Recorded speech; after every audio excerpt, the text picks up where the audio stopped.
nanti terkait perlunya task force. Pogja-pogja per sektor misalnya tadi juga terkait dengan apakah ada task force untuk TKA. Saya kira ini catatan penting yang bisa kita jadikan bahan diskusi, tidak hanya kali ini, tapi kedepannya bisa kita jadikan bahan diskusi kita. Terima kasih Pak Jainuddin. Untuk sementara ditahan dulu Pak. Kita menunggu nanti ada pertanyaan dari teman-teman. Selanjutnya Pak Erikson, monitor. Siap Abangku. Ya, Pak Erikson ini nanti akan membawakan materi prosedur penindakan pelanggaran penggunaan tenaga kerja asing oleh pengguna TKA dalam era new normal COVID-19.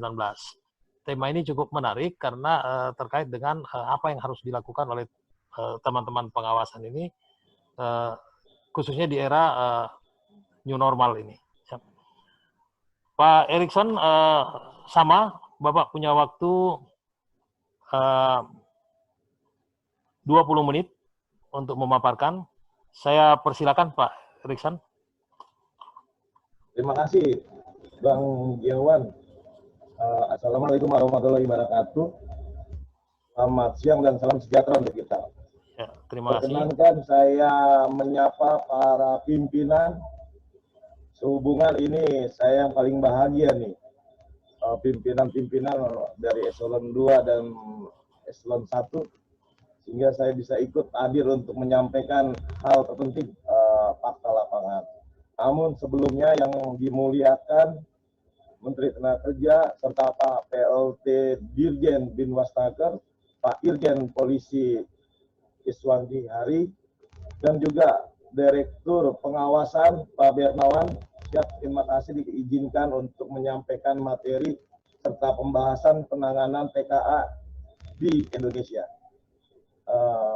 Mungkin izin juga host untuk dapat memaparkan slide saya, dan juga nggak lupa kepada para pemimpin yang ada di beberapa daerah, salam hormat dari Erikson dan juga pimpinan-pimpinan pengawas ketenagakerjaan yang ada di Indonesia.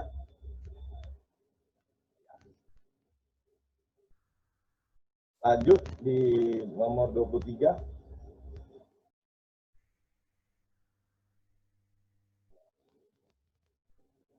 Dapat kami sampaikan bahwa pengawasan ketenagakerjaan memiliki fungsi publik dan negara atau pemerintah untuk memastikan penerapan perundangan ketenagakerjaan di perusahaan dan tempat kerja. Dan peran utamanya adalah meyakinkan pengusaha untuk mematuhi undang-undang di tempat kerja melalui langkah-langkah pencegahan, penasihatan teknis, dan jika diperlukan penegakan hukum. Di mana maksud tujuannya adalah pekerjaan adalah untuk wujudkan kesejahteraan dan keadilan sosial. Ini yang terpenting bagi kami. Dan dalam mengawasi kami berdasarkan peraturan perburuan, pada khususnya mengumpulkan bahan dan menjalankan pekerjaan yang diserahkan kepada undang-undang. Ini ada alur proses yang dapat dilihat dari input berdasarkan peraturan perundangan, personil, SDM, kelembagaan, tata cara, pelaksanaan pengawas, pembidaan, pengujian, pemeriksaan, kemudian penyidikan. Di mana di dalam tubuh kami adalah pembinaan yang terjadi dalam cara kami berbicara, dalam kami bertindak, itulah utama yang kami lakukan. Supaya ada dipatuhi peraturan perundangan ketenagakerjaan yang berdampak pada ketenangan bekerja serta benefitnya meningkatkan kesejahteraan dan keadilan masyarakat. Lanjut, Ibu. Lanjut, Bu.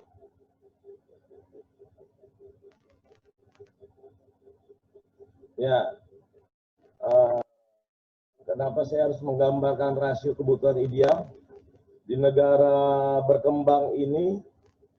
Indonesia harus ada perbandingan antara 121 juta pekerja dibanding dengan 6.000 pengawas ketenagakerjaan. Kami baru terdapat sekitar 1.574 yang tersebar. Sebagian besar menjadi pejabatnya dan mungkin ke depan menjadi fungsional.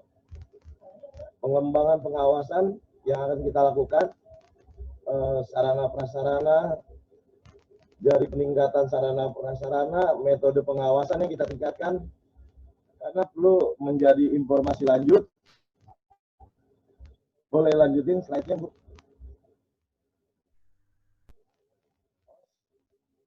Izin host. Lalu, inilah yang perlu menjadi informasi awal dari pelaksanaan.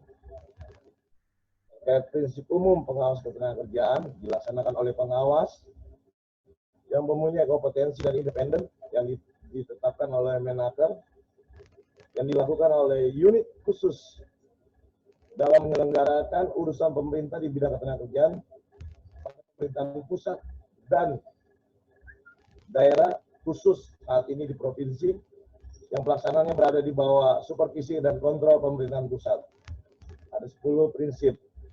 Namun sebelum menyampaikan pelaksanaan, perlu diketahui bahwa izin kerja saat ini sebagaimana diatur oleh Perpres 20 2018 dengan petunjuk pelaksananya Permen 10 2018 adalah RPTKA, DKPTKA, notifikasi DKPTKA selanjutnya akan secara otomatis berdasarkan sistem integritas kepada ITAS dan KITAS. Inilah norma yang harus diketahui bahwa menjadi dasar dalam pemeriksaan. Oleh karena itu, kami juga akan menyampaikan beberapa hal yang membuat ketentuan baru bagi kami. Bagi tenaga kerja asing saat ini yang bekerja tanpa ada pendamping, normanya tidak ada pendamping, tidak diikut sertakan BPJS di atas 6 bulan, dan atau dia tidak diikut sertakan pada asuransi berbadan hukum di bawah 6 bulan, ini juga jadi masukan ke Pak Janaiudin. Pak Janaiudin, bukan hanya 6 bulan ke atas, Pak, Bapak juga bisa masuk dalam pengertian mengikuti TKA yang di bawah 6 bulan, Pak, karena harus berbadan hukum Indonesia. Artinya BPJS sudah berbadan hukum Indonesia. Selanjutnya ada norma bahwa menunjuk tenaga kerja asing sebagai pendamping sehingga terjadinya transfer knowledge dan teknologi. Keempat, tenaga kerja asing, pemberi tenaga kerja asing harus bisa memfasilitasi TKA berbahasa Indonesia. Kenapa? Karena sesuai dengan ketentuan Perpres 20, di situ harus dapat pendamping itu tersertifikasi, bisa dilakukan di dalam dan di luar negeri, dan juga selanjutnya dia memiliki kompetensi yang sesuai dengan jabatan yang dimiliki. Nah, di mana dari temuan-temuan tersebut, maka kami memiliki tahapan pengawas ketenagakerjaan. Saat ini kita lakukan adalah preventif edukatif, sosialisasi seperti arahan daripada Rektor bahwa dengan melakukan komunikasi, wawancara, serta menyosialisasikan di FDB dan lain-lain, inilah langkah pengawas ketenagakerjaan tahapannya. Terkait pembinaan sebagai upaya pencegahan melalui penyebarluasan informasi, dan berlanjutlah kita melakukan represif non justisia adalah di saat dilakukan pemeriksaan ditemukan ketidaksesuaian dalam norma-norma yang berlaku dalam hal ini, tidak dilengkapinya pendamping apabila pekerja asing itu bekerja lebih dari 6 bulan, tidak diikut sertakan BPJS, tidak diikut sertakan asuransi berbadan hukum di bawah 6 bulan, tidak ada silabus pelatihan, serta tidak difasilitasi sebagai bahasa Indonesia, maka kita bisa melakukan represif non justisia melalui nota 1 dan nota 2. Selanjutnya kita akan melakukan represif pro justisia apabila dalam waktu yang telah ditentukan nota 1 nota 2 tidak ditindaklanjuti, maka laporan kejadian ditingkatkan untuk dilakukan proses penyidikan. Memang sangat sulit bukti pelaksanaan apabila kita menemukan tenaga kerja asing tersebut, karena di saat tenaga kerja asing tidak memiliki izin, maka kita merekomendasikan kepada rekan-rekan kita, abang kita di imigrasi untuk mengambil tindakan sesuai dengan pasal 75 sampai pasal 80 Undang-Undang nomor 11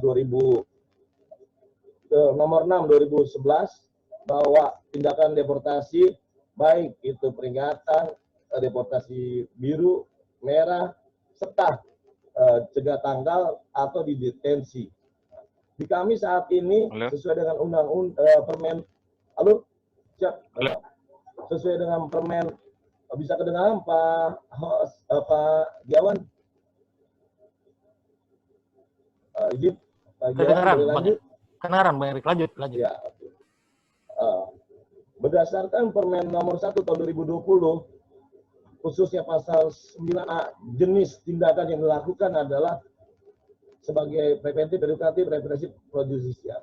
Namun di pasal 9B menjadi satu terobosan hukum yang kita lakukan, ini berkat dari Pak PLT Dirjen Polisi Pak Iswandi Hari, bahwa ke depan pelanggaran norma penggunaan TKA yang tidak memiliki izin dapat kami langsung tindak kepada proses penyidikan.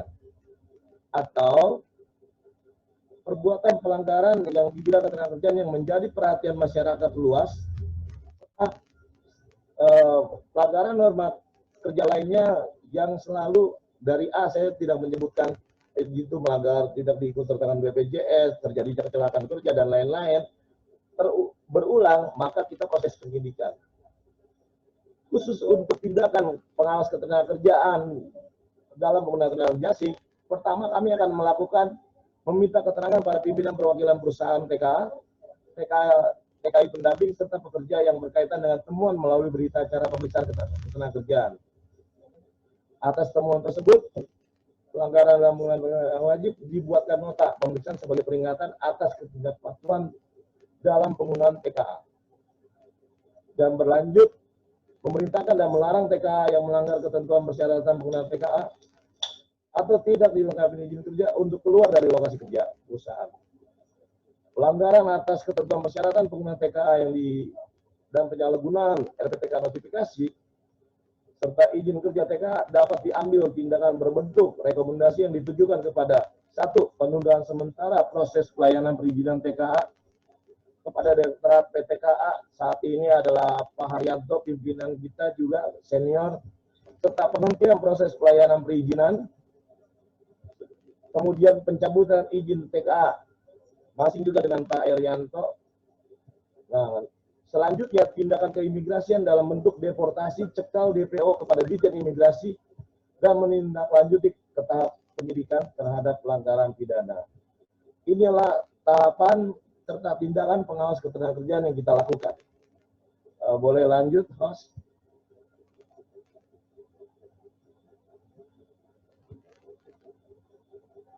Lalu, ini sanksi administratif, masukan juga untuk Pak Jainuddin, mungkin merapat juga nih ke pengawas ketenagakerjaan, karena penting juga apabila tidak mengikutsertakan asuransi dan jaminan sosial dan tidak melakukan penggunaan tenaga asing dan berakhir penggunaan, maka dilakukan penundaan.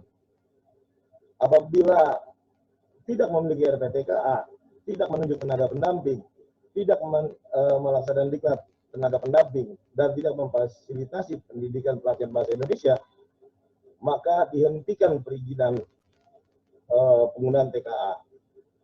Terkait pencabutan merupakan hak dari Dirjen Bina Penta apabila mempekerjakan TKA pada jabatan yang dilarang diduduki oleh TKA dan tidak membayar PKK. Selainnya, sanksi sesuai ketentuan yang berlaku Undang-Undang 13 2003 Pasal 42 Junto 185. Yang perlu kami sampaikan adalah apa yang diatur di dalam sanksi administratif adalah semua norma yang akan diawasi oleh teman-teman saya dari Sabang sampai Merauke. Inilah norma-norma tenaga kerja asing yang akan kita tentukan ketidaksesuaiannya di lapangan. Mungkin lanjut, Mbak. Ini dia tidak menyertakan, maka kenapa saya menggambarkan ke Pak Jainuddin, izin Pak Jainuddin, ternyata dari sisi pengawasan lah semuanya bisa kelihatan. Sama kami yang terakhir nih untuk memastikan di awal yang terhormat senior kita Pak Haryanto telah menggambarkan proses perizinan dan langkah-langkah bagaimana pemberi kerja mendapatkan izin kerja untuk tenaga kerja asing, dan juga pimpinan imigrasi dalam hal ini Pak Dr. Roni Sompi. Salam hormat Pak Dokter, saya biasa berkoordinasi dengan Pak Willy serta rekan-rekan dari imigrasi dari Wasda untuk selalu memastikan yang melakukan tindakan terhadap penggunaan TKA, di mana kami tim Pora Pusat selalu memastikan bagaimana cara-cara yang tepat serta pencegahan dalam pelanggaran penggunaan tenaga kerja asing. Lanjut, host boleh dilanjut.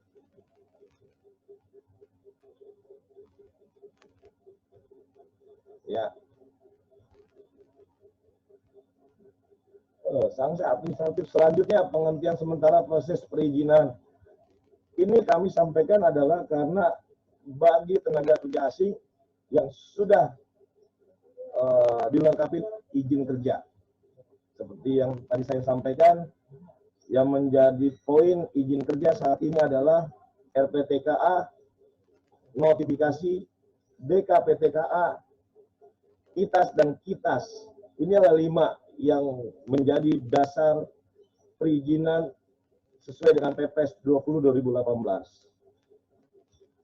Selanjutnya terkait masa konflik sesuai dengan Permen Kumham nomor 3 yang diperbarui dengan Permen Kumham nomor 7 yang telah dijelaskan sama Dr. Roni serta Permen 08 yang memberi gambaran bukan untuk khusus warga negara Tiongkok, untuk negara-negara lain yang meningkat jumlah dampak karena pandemi COVID, serta Permen Kumham nomor 11 yang terakhir, ini memang menjadi satu pembahasan.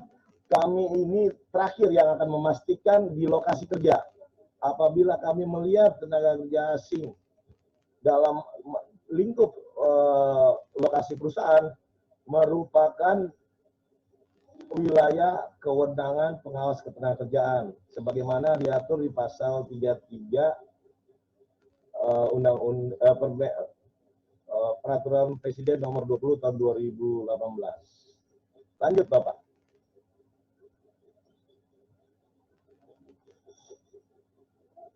Ya, tadi lanjut lagi Bapak.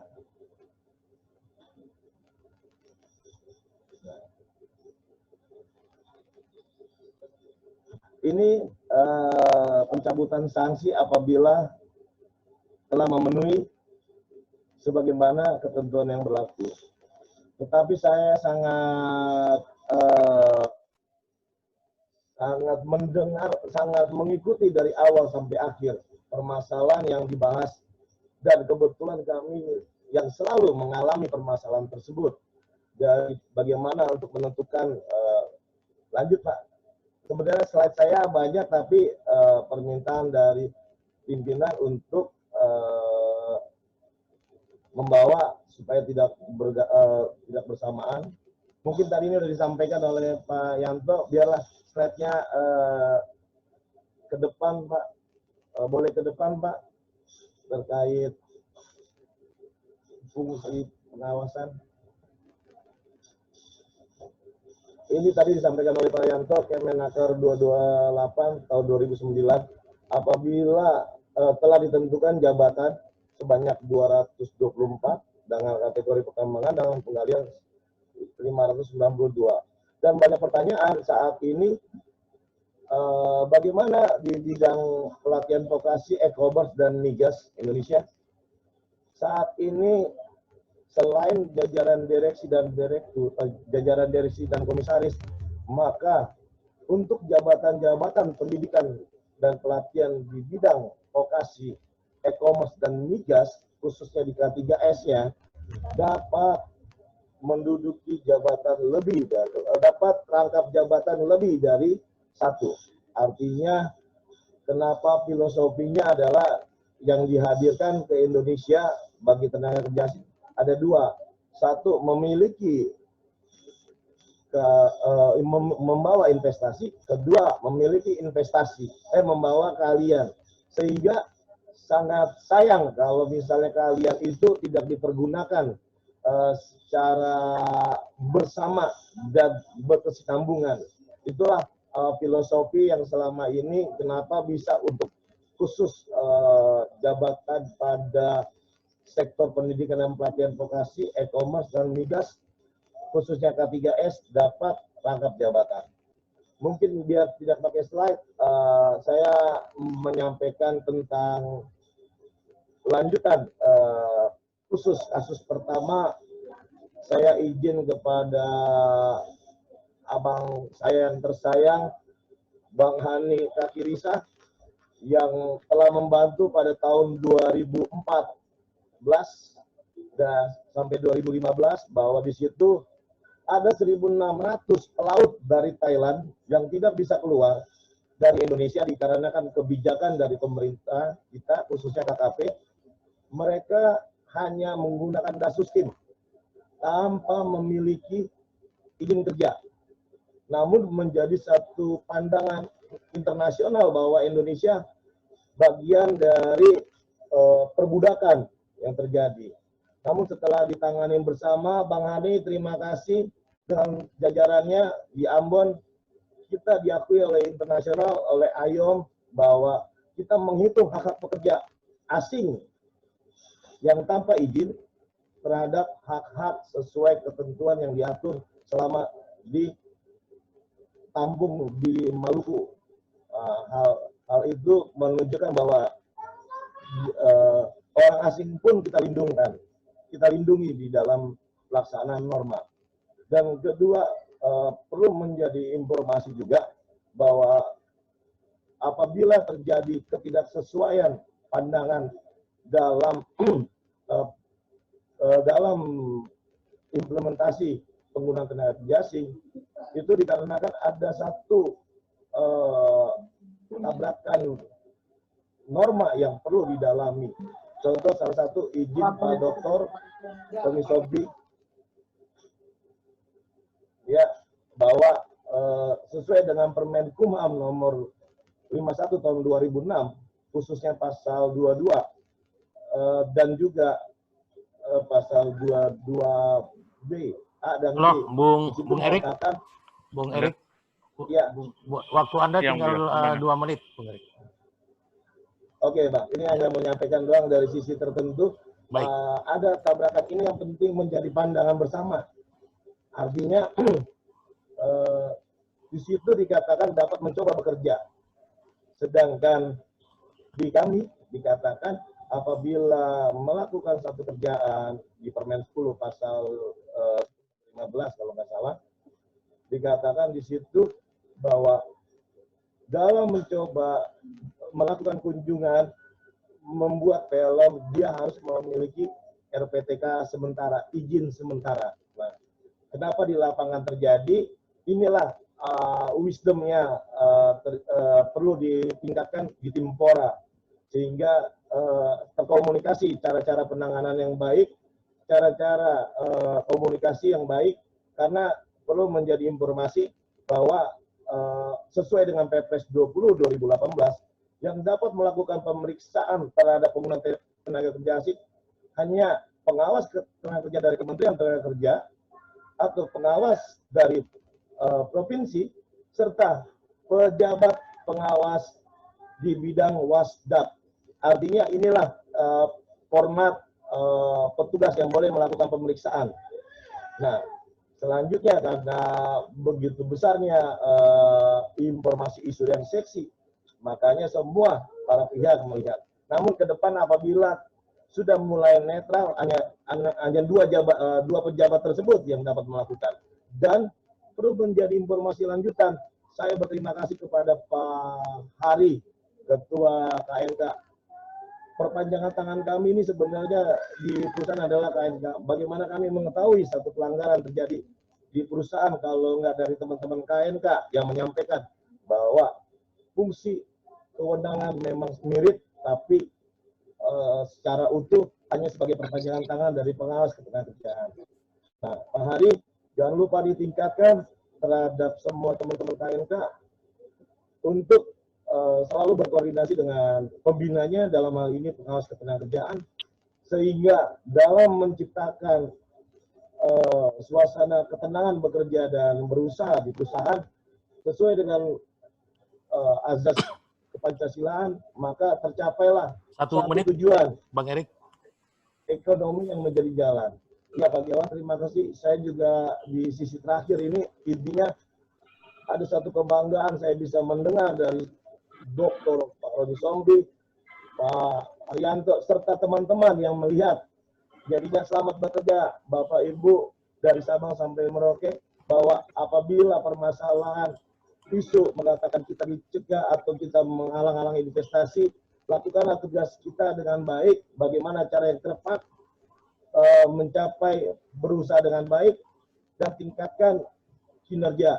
Masalah hal-hal yang bertabrakan dengan norma dapat kita diskusikan, namun tidak menghilangkan pelanggaran-pelanggaran atau ketidaksesuaian yang terjadi. Mungkin Pak Giawan, ini arahan dari senior juga nih Pak Giawan, terima kasih nih. Saya hanya menyampaikan ini karena rasa hal yang penting bahwa norma yang terjadi harus dilakukan. Baik, Bung Erik. Lanjut. Ya, luar biasa. Mungkin Terima kasih. Pak Giawan, Ya, terima kasih, Bung Erik. Luar biasa penyampaiannya. Saya kira ada poin penting tadi yang terakhir yang diarahkan kepada Pak Hari, Ketua Forum KNK. Pak Hari, mohon dicatat bahwa dalam rangka penyelenggaraan pengawasan ini kader norma sangat diperlukan di tempat kerja. Saya kira itu pesan terakhir dari Pak Erik.